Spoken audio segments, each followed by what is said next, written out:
Hello everybody and welcome to a Hobby Challenge finalist review. We recently completed a Hobby Challenge in the PMP, that is the Painters Motivating Painters, our Google Plus hobby community. We're still on Google Plus for now.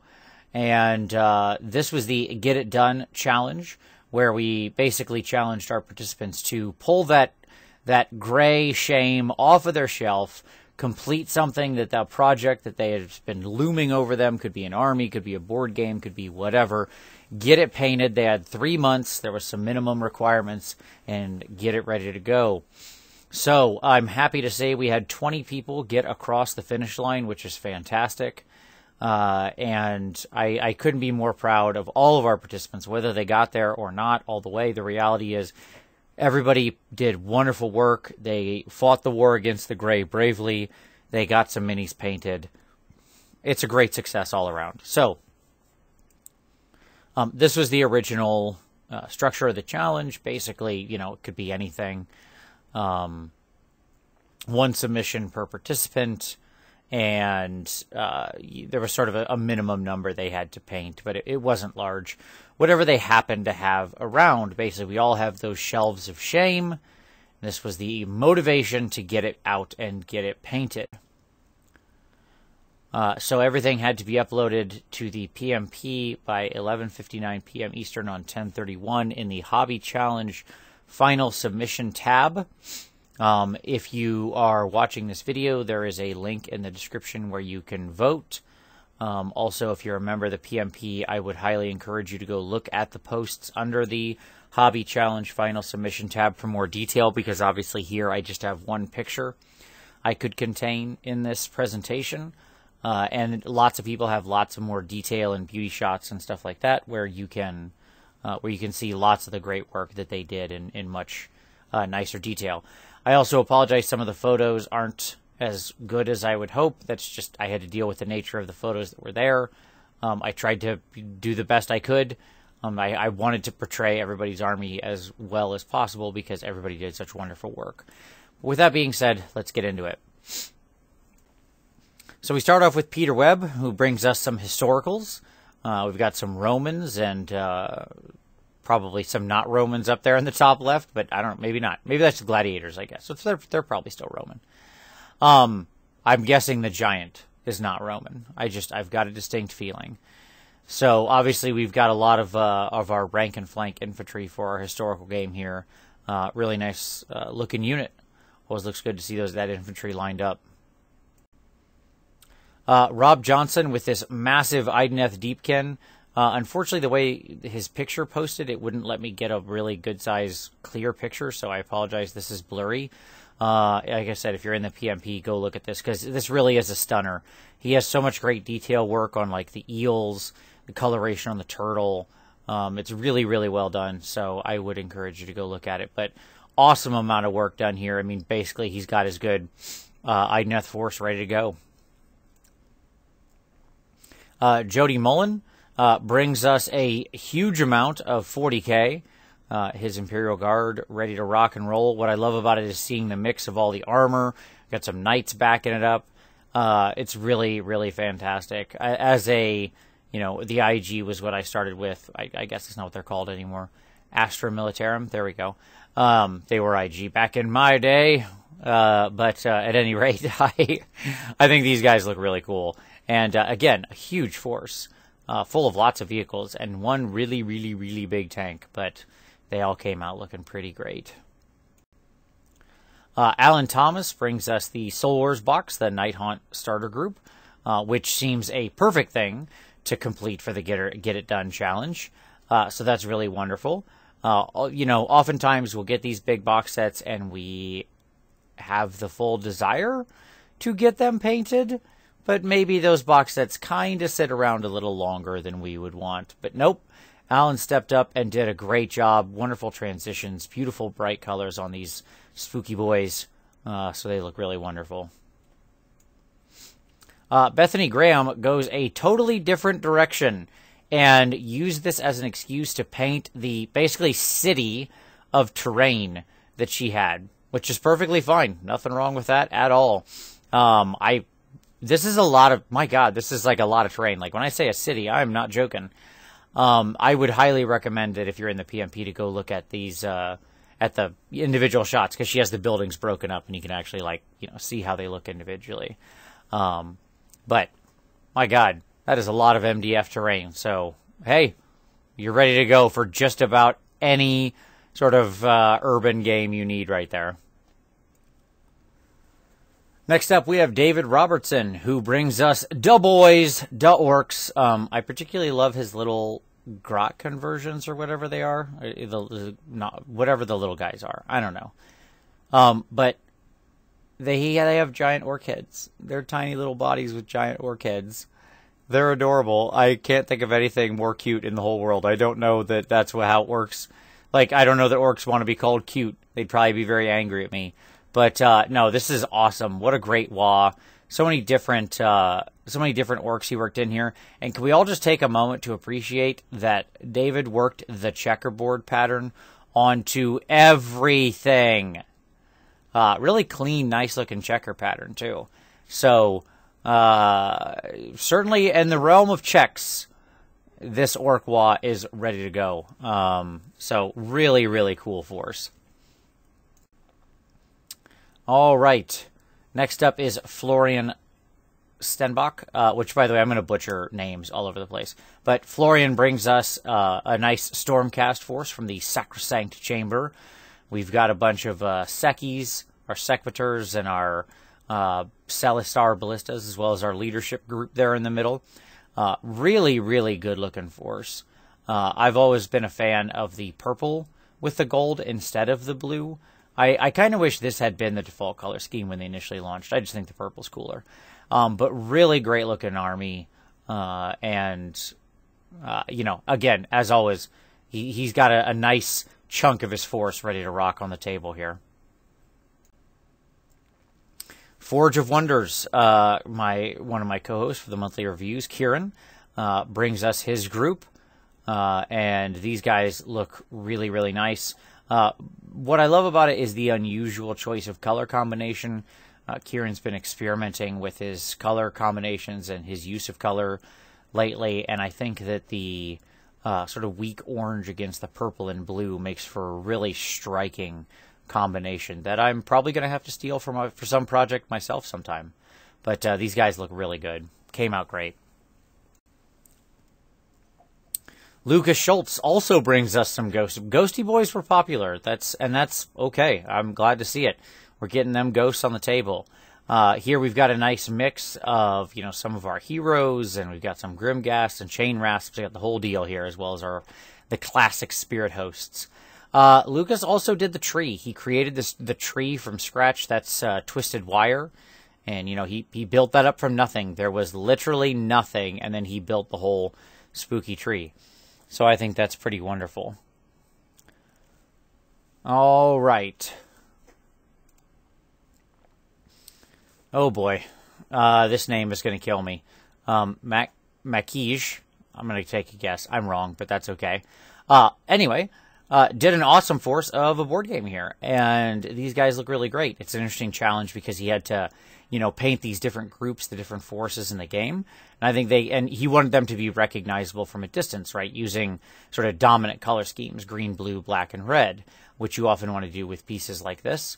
And I think this actually looks really nice. It's striking. Like, even if you pulled back on this and were looking at them from, several feet away across the room, you would immediately know what was what. So I think this came out really well. Really nice, dominant, bright colors.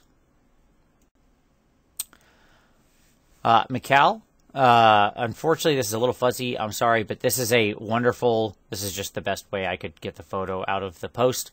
Do please go look at this one, because it deserves a much better image than this. I am so sorry. But it wouldn't let me extract the picture in any higher quality. I don't know why. But this is a really, really beautiful force of Nighthaunt. that Mikhail went a completely different direction on. He used all these bright colors for the different groups, these vast transitions. As you can see, like he's got these oranges to yellows and purples and greens and stuff. It's a riot of color, and it looks so beautiful and gorgeous when you look at the individual units. And he's got Lady Oleander there in the back. So I really would encourage you to go look at this one, as it's just a gorgeous explosion of color.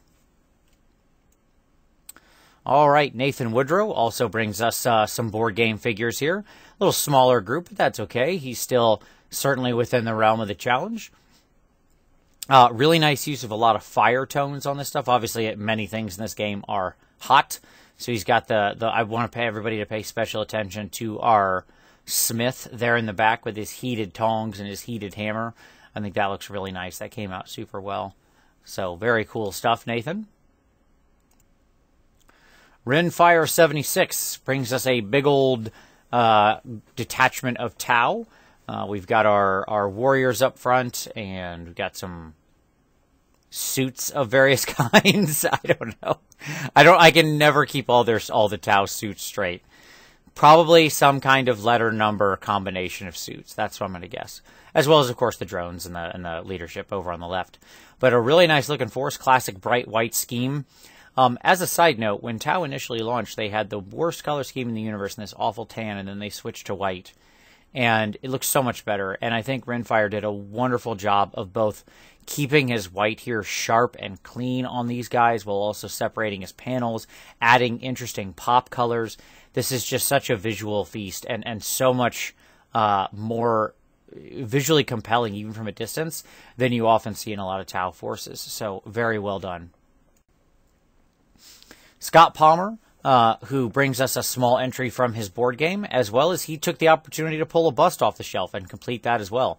Hey, if it was on the shelf, then it was good to go. So he certainly met the minimums there, as he did, one of those little units in the center every month, and then managed to also work in the bust. So seems good to me.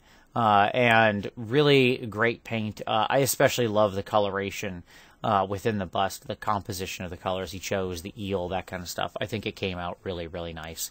So great, Scott. Very good. And I know this is, Scott's just starting to get into busts. And so this was one of his earlier pieces, but I think it still came out wonderful. Stuart Mann with a very unusual Savage Orc force. And yes, your eyes are not deceiving you. Those are Lizard Man dinos, but them's orcs on top. So he's got his goblins on his wolves, and he's got a big orc boss up on top of the dino, and little goblins riding the pterodons or the riptodons or whatever they are, the pterodactyls. Wonderfully unique, creative, converted force. I always loved the little savage goblins. I do hope they get some kind of full release at some point in time. But until then, this is just such an awesome conversion effort, and he has such a really cool, unique force he's created here. Stephen Chan brings us a big collection of Tzeentch. He's got his... and again, this is one of those ones I would encourage you to go look at the individual pictures, because he actually breaks out the units. He's got Zangor, he's got Enlightened, he's got nope, it's gone. The human guys, Arcanites. Nope, that's the broader name. Won't stick in my head. Whatever. He's got his Zangor Shaman. It's just a really great collection of all the newer Tzeentch stuff, and it looks really good. He used a lot of unusual skin tones. He varied them across models, something I do highly love, especially on humanish figures, when you don't just have one consistent skin tone, but you have, across the unit, you have variations in skin tone. He took that concept and applied it to the otherworldly colors of Tzeentch, which I think came out awesome. So go check these out, look in more detail. Great job, Stephen.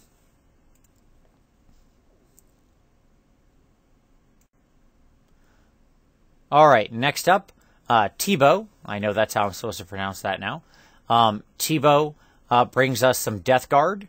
So he has the forces of Nurgle in the 41st Millennium coming to March here.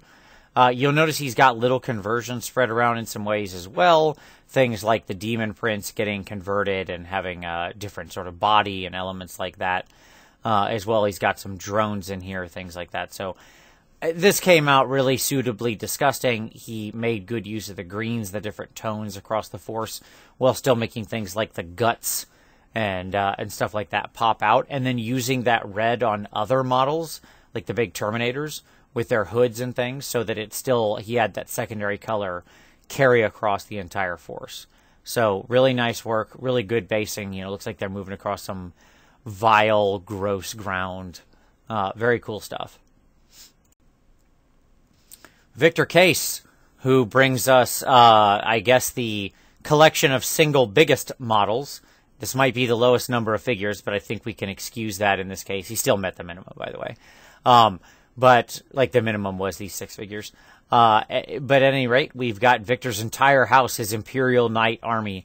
As a huge fan of Imperial Knights, I love what Victor did with these. Such an unusual color scheme, but he carried it across while still making each one of them unique and having its own personality, which is really the key with the Knights. They're such characterful minis. There's so much room to have each one be its own person. I'm using finger air quotes. You can't see that. I think Victor absolutely succeeds with that here. These 100% look coherent, like they belong in the same force, while he still has each one having its own individual markings and sort of style and character to it. So really great work. The checker patterns look really nice. He did a lot of great mix of sort of decals and some freehand efforts here. Just great, great, great stuff. And I love to see a Knight army hit the table. All right, our final entry. Xavier. Xavier brings us some Wood Elves, Wanderers, whatever you want to call them. Whatever the Sylvan Elves. I don't know. Whatever the appropriate name for the game you're playing is.